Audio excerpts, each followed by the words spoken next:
This podcast is brought to you by How to Say FU Politely, Satya, Mind, Body, Spirit, Health, and Healing, and hosted by Tyson Ray.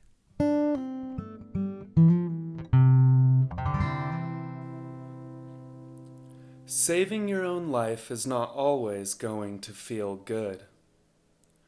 What do you suppose you might think about once you are no longer spending all of your time dwelling on your pain? I'll tell you. You are very likely going to start thinking about how to go about saving your own life. You know, casting off the shackles, breaking out of the chains, no longer to merely be a cog in the machine, a slave to the system, serving someone else's dreams day in and day out. Healing is about far more than overcoming chronic pain and illness. Actually, those things are byproducts of aligning your life with what is true, finding real purpose, and becoming authentic. Once I was no longer mired in a hellish feedback loop of pain, repeatedly searching for answers in all the wrong places, I found that I had a whole lot of time to think about my life and how I might save it.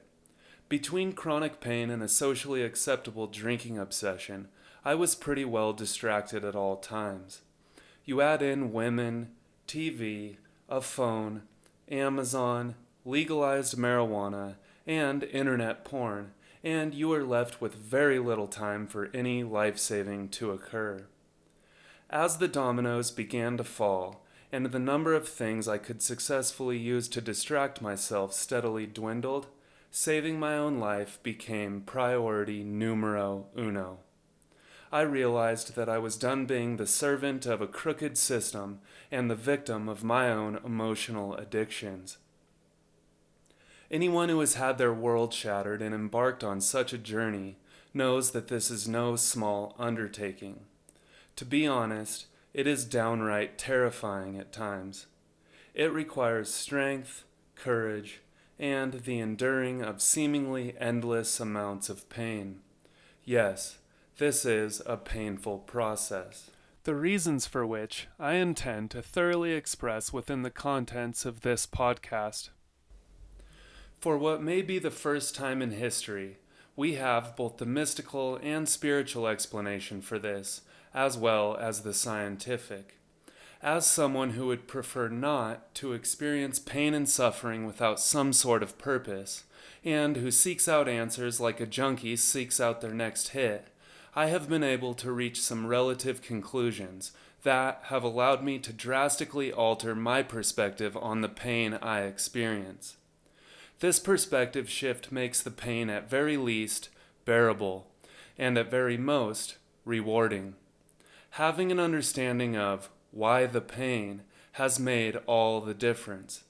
There are many wise people who have helped me to reach this understanding, but for this piece of writing I am going to focus on just two, Steve Ozenage and Dr. Joe Dispenza.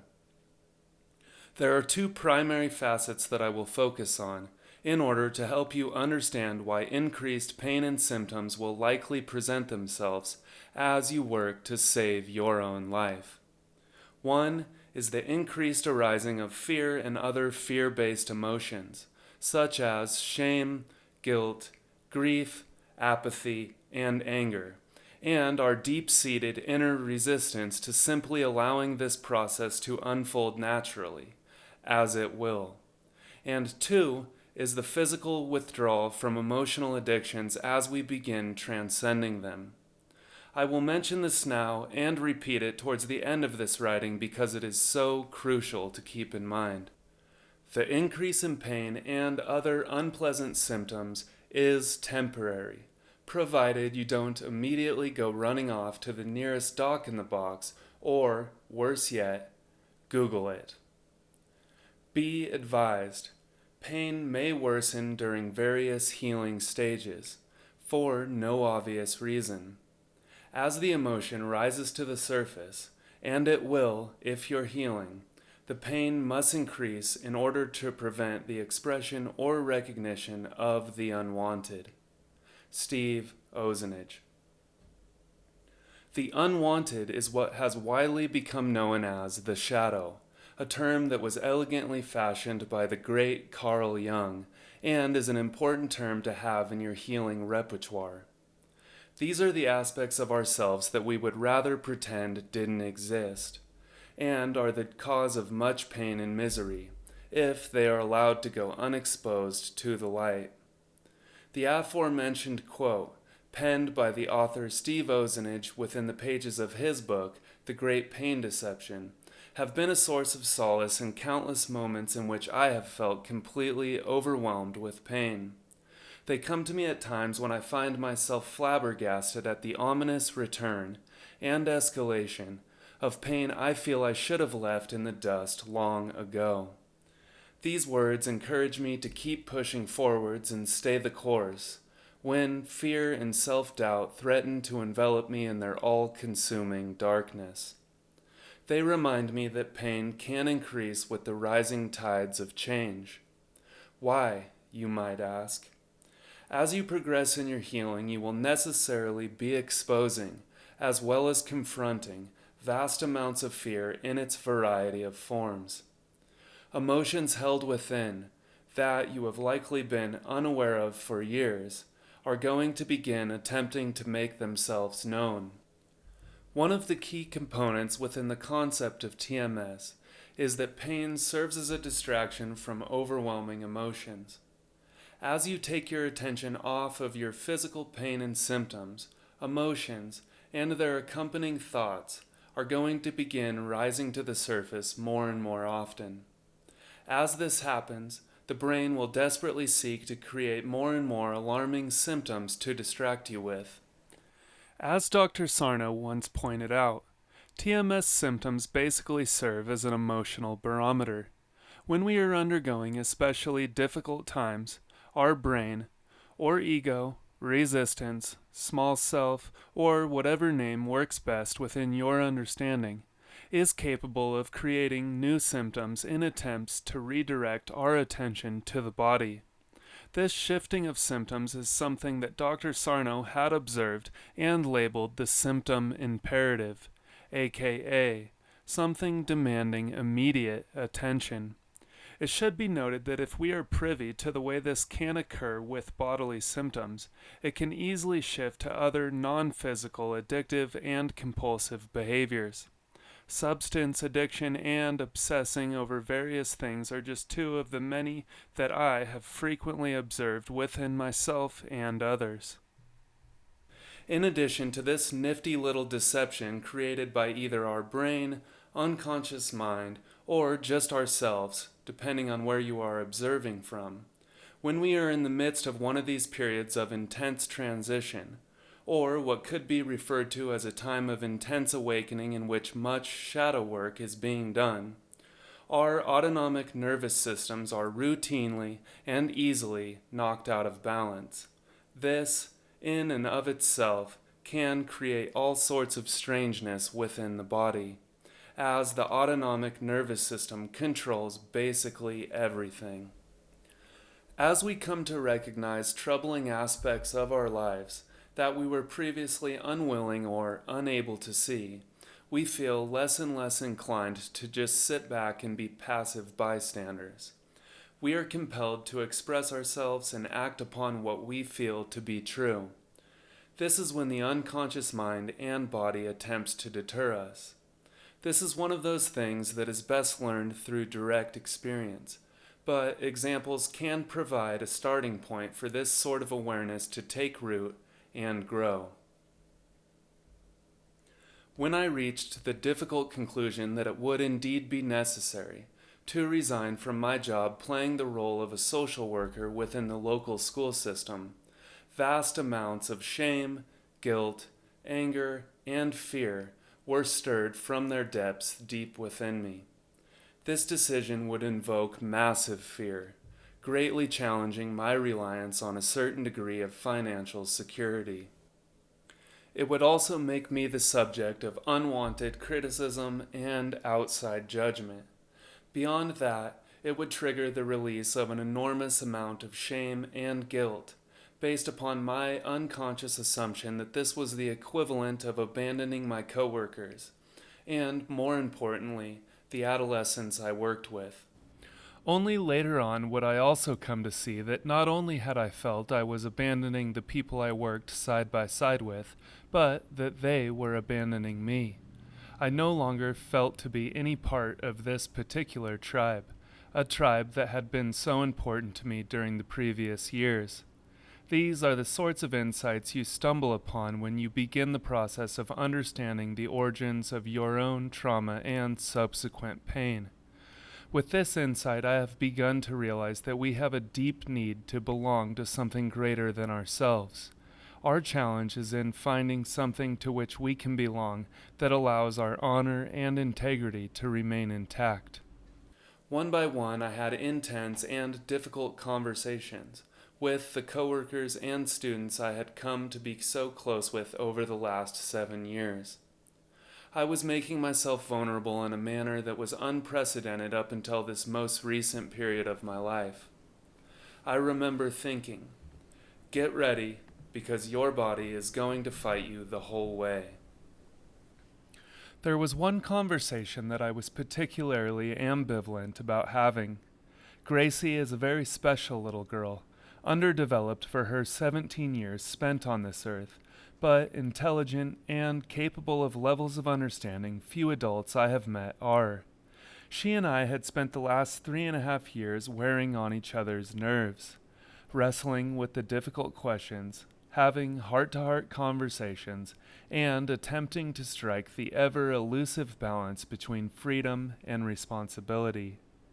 We had become so close, and understood one another in a way few others in the school could contend with or comprehend. Gracie was one of the last I would notify of my impending resignation. I was well aware that this would be an emotionally demanding talk. I feared that she would not understand, and would potentially interpret this as yet another abandonment, something she had experienced countless times by those closest to her throughout her young life, moving from state to state, foster home to foster home. One night, I realized that the following morning would be the day. I wrote her a little note in the journal I had made for her with the Shutterfly app, a picture of my jet black Labra Collie Puppy Jane on the front, and on the back, a photo I had taken while hiking in the Sierra Nevadas the previous summer. The words, "To thine own self be true," overlying the pine trees and green meadow, set below the chiseled, craggy peaks above. The morning arrived. I woke up early, had coffee, and set the timer on my phone for a 1-hour meditation session, before heading off into the early traffic and making my way across town to the school. I struggled to put aside any unwelcome thoughts and readied myself for yet another difficult day. I showered and dressed, and as I stepped out the front door, flash! Bang! It was as if I had been struck by a lightning bolt between the upper portion of my shoulder blades. At that moment, every muscle and tendon in my neck decided to seize up, with absolutely no plan of loosening their hold. Intense pain and zero range of movement ensued. Zero. So, what did I do? I went and I had that fucking conversation. Gracie understood. She told me that she wanted me to follow my dreams and do what I knew I needed to do, just as I had instructed her to do so many times before. Being well versed in the repression of emotions, neither she nor I were fully able to let our guard down, in order to let the much-needed tears flow. Those would come later on, in the privacy of our own rooms. The utter lack of an emotional response in those moments was interesting, as well as telling, regarding the nature of TMS. Life continued on, and my neck did eventually decide to move again. During that same period of time, I had dropped out of grad school. It didn't matter that I only had an internship left to do. My future no longer held me working within the confines of either the school walls nor system. With these two decisions, massive walls and barriers were broken down in virtually every area of my life. I would now not only have to answer to those I worked with, but to family and friends as well. This period of time was characterized by pain, emotional and physical, sleepless nights, night sweats, headaches, stomach pains, and a variety of other distressing physical symptoms. It was no walk in the park, but I knew damn well what was happening. Things are going exactly according to plan. I feel like complete shit. I less than enthusiastically mused. From an observational standpoint, it has been revealed that the brain, and more precisely the unconscious mind, is highly skilled at creating physical distractions when we attempt to confront difficult emotions and change our lives for the better. I was intrigued to find that there is yet another scientific explanation for this as well, provided in the research done by Dr. Joe Dispenza. I had been working with Steve Ozanich's concept of TMS for some time, and had witnessed the way the body will react when we choose to act, or not act, in spite of fear or some other limiting emotion. But, until now, the biological component involved in this process was unknown to me. I had finally found the answer. For every emotional state we inhabit, be it consciously or unconsciously, there is a corresponding chemical state within the body. Therefore, when we have spent vast amounts of time inhabiting emotional states such as shame, guilt, apathy, fear, and anger, our body has become thoroughly adapted to these chemical states. When we have developed the awareness necessary to recognize our emotional state, and seek to no longer allow it to control our actions and behaviors, we are essentially depriving our body of its drug. You had trained your body to live as a memorized chemical continuity, but now you're interrupting that, denying it its chemical needs and going contrary to its subconscious programs. When I read this within the pages of Dispenza's book, Breaking the Habit of Being Yourself, How to Lose Your Mind and Create a New One, a picture I had long been attempting to decipher started to come into clearer focus. It makes no difference that the emotion is no longer doing us any good. I mean, what object of our addiction is. I then read, trying to change your emotional pattern is like going through drug withdrawal. The moment we begin to deny ourselves the substance we are addicted to, in this case, the familiar thoughts and feelings associated with our emotional addiction, there are cravings, withdrawal pains, and a host of inner subvocalizations urging us not to change. And so we remain chained to our familiar reality. See, when I made the decision to walk away from the job and the graduate schooling, both of which were cloaked in massive amounts of stress, combined with feelings of anger, resentment, shame, fear, and guilt, I was challenging my own subconscious program. My body had become habituated to the chemical cocktails involved with the stress and emotions perpetuated by these aspects of my life, and I was attempting to go cold turkey. I have to remind myself that I really loved that job for about 3, maybe 4 years.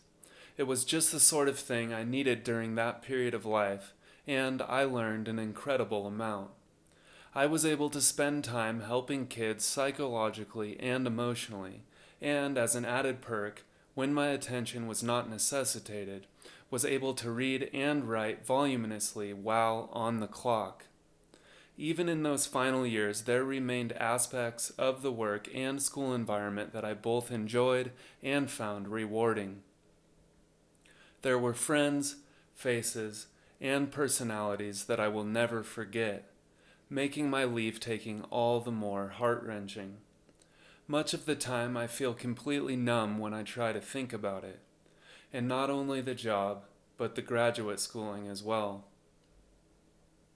I feel blocked when my mind attempts to consider the countless dollars, hours, and energies that were expended in the pursuit of a degree that was not to be.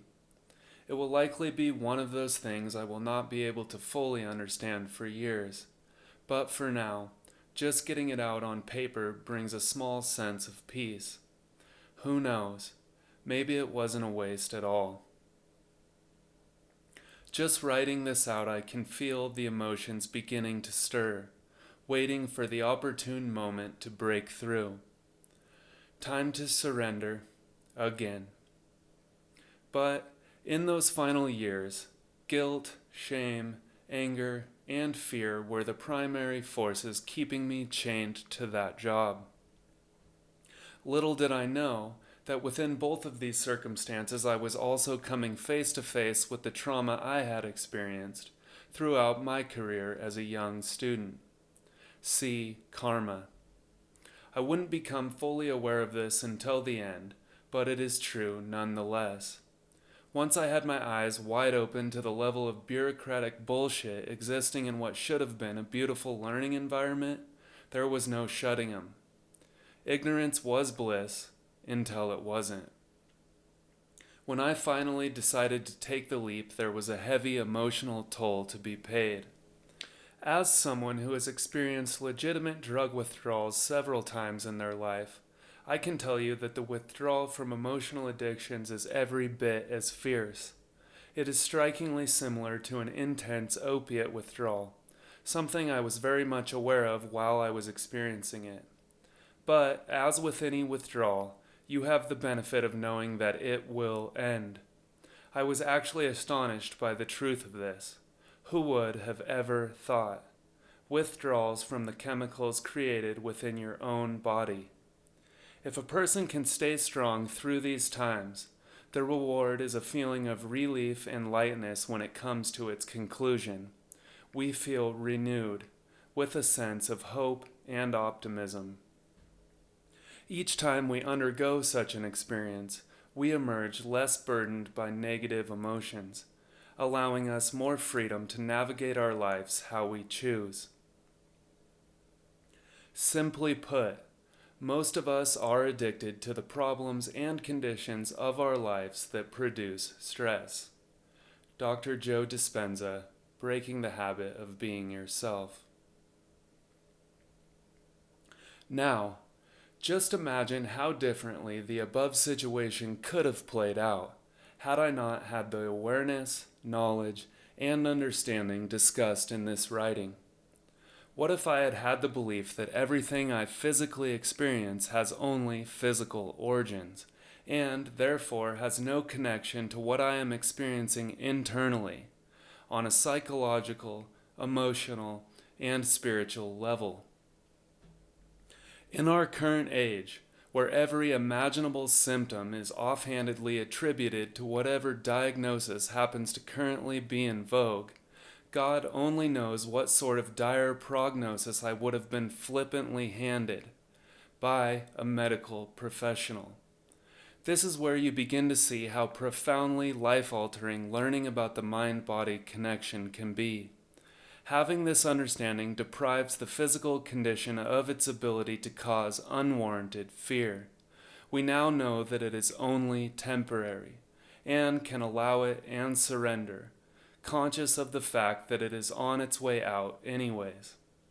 It is a complete paradigm shift that has implications for everything, from the way we interpret our lives to the decisions we will make. It drastically alters our course of action, from one that is disempowered to one that is empowered. We are no longer the victims of a cruel and random set of events, but the authors of our own story. Why do you want to shut out of your life any uneasiness, any misery, any depression, since after all you don't know what work these conditions are doing inside you? Why do you want to persecute yourself with the question of where all this is coming from and where it is going, since you know, after all, that you are in the midst of transitions and you wish for nothing so much as to change? If there is anything unhealthy in your reactions, Just bear in mind that sickness is the means by which an organism frees itself from what is alien. So, one must simply help it to be sick, to have its whole sickness and to break out with it, since that is the way it gets better. Rainier Maria Rilke. Until next time, love your struggle and remain free. If you found this to be meaningful, please like, share, and subscribe to support and encourage future creations of this kind. And if you feel the guidance of someone who has been walking this path for some time would be helpful for you, I would love to work with you. I am now accepting bookings at howtosayfupolitely.com.